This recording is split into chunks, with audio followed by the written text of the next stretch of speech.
জিনিসটা বুঝতে পারলাম শুভেন্দু অধিকারী উনি হলেন মমতা বন্দ্যোপাধ্যায়ের সাজানো লোক। পরিষ্কার গল্প। কারণ হচ্ছে অভিষেক বন্দ্যোপাধ্যায় আর শুভেন্দু অধিকারীর মধ্যে যে আপনারা ঝগড়াটা দেখেন, এই ঝগড়াটা হচ্ছে জাস্ট সাজানো ঝগড়া, মানে আর কিচ্ছু না।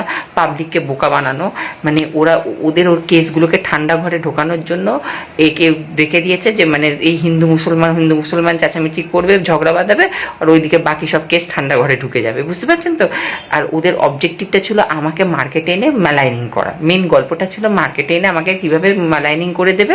এটা অনেকদিন ধরে ওরা আমাকে টার্গেট করে রেখেছিল যে কিভাবে একে মেলাইনিং করা হবে মার্কেটে এনে।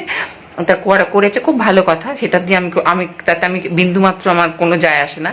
আর সেকেন্ড যেটা হলো, এখানে মানে হচ্ছে উনি মুখ্যমন্ত্রী হয়েই কাজ করেন।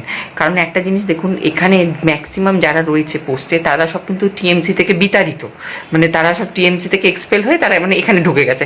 তার মানে কি, এদেরকে ঢুকিয়ে দেওয়া হয়েছে যে তোরা এখানে থাকবি, তোরা করবি। আর সেকেন্ড হচ্ছে, আমাকে যখন মার্কেটে বদনাম করা হলো, ওনাকে তো দাদা হিসেবে পায়ে হাত দিয়ে নমস্কার করেছিলাম। ওনার কি উচিত ছিল আমার পাশে দাঁড়ানো, উনি কিন্তু সেটা দাঁড়াননি। উল্টে উনি কি করলেন, উনি মজা দেখলেন, বসে বসে বেশ মার্কেটে বদনাম হয়ে যাচ্ছে, কিন্তু উনি মজা দেখে গেলেন। তার মানে জিনিসটা হচ্ছে ওনাকে দিয়ে করানো হলো আমাকে মার্কেটে বদনামটা। এটা আমি পরিষ্কার বুঝতে পেরেছি। তা দেখুন, বাংলার মানুষ তো একটু তো যারা জানে, যারা আমাকে চেনে, তারা তো অলরেডি আমাকে বলবেই। কারণ আমি তো সবসময় বলেছি। তা আমি এমন একটা, দেখুন, যারা ওনাকে দেখে আমিও বিজেপি হয়তো করতে গেছিলাম, পরে বুঝলাম যে না, উনি তো ওনারই সাজানো লোক।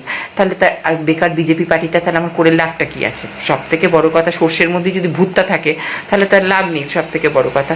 তা আমি তো ওনাকে এখন বুঝেই গেলাম যে উনি হচ্ছে ওনার সাজানো লোক একদম। আর মানে ওনাদের মধ্যে যে অভিষেক বন্দ্যোপাধ্যায় আর শুভেন্দু অধিকারীর মধ্যে যে ঝগড়াটা হয়, এটা জাস্ট লোক দেখানি ঝগড়া, আর কিচ্ছু না। কারণ আজকে আমাকে যখন বদনাম করা হলো মার্কেটে, ওনার তো উচিত ছিল আমার পাশে দাঁড়ানোর। উনি দাঁড়ালেন না।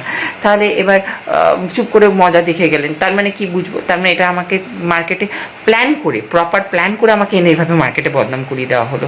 আর পরে বলছেন যে কি না, আমার জামা কাপড় খারাপ। তাহলে আপনারা আমার প্রোফাইলটা আগে থেকে চেক করে নেননি কেন? আমি জামা কাপড় কি পরি না পরি সেটা তো আপনাদের আগে থেকে চেক করে নেওয়া উচিত ছিল না? ঢোকানোর আগে হাতে পতাকা দিয়ে ঢোকানোর আগে তাহলে আপনাদের তো উচিত ছিল আমার জামা কাপড়টা আগে থেকে চেক করে, আমার প্রোফাইল চেক করে নেওয়া। তা আমার সব থেকে বড় যেটা খুব খারাপ লাগলো, সেটা হচ্ছে আমরা প্রতিবাদ করেছি বলে তাই জন্য এইভাবে এনে আমাদেরকে মার্কেটে বদনাম করানো হলো। কিন্তু এখন থেকে আমি আর বিজেপি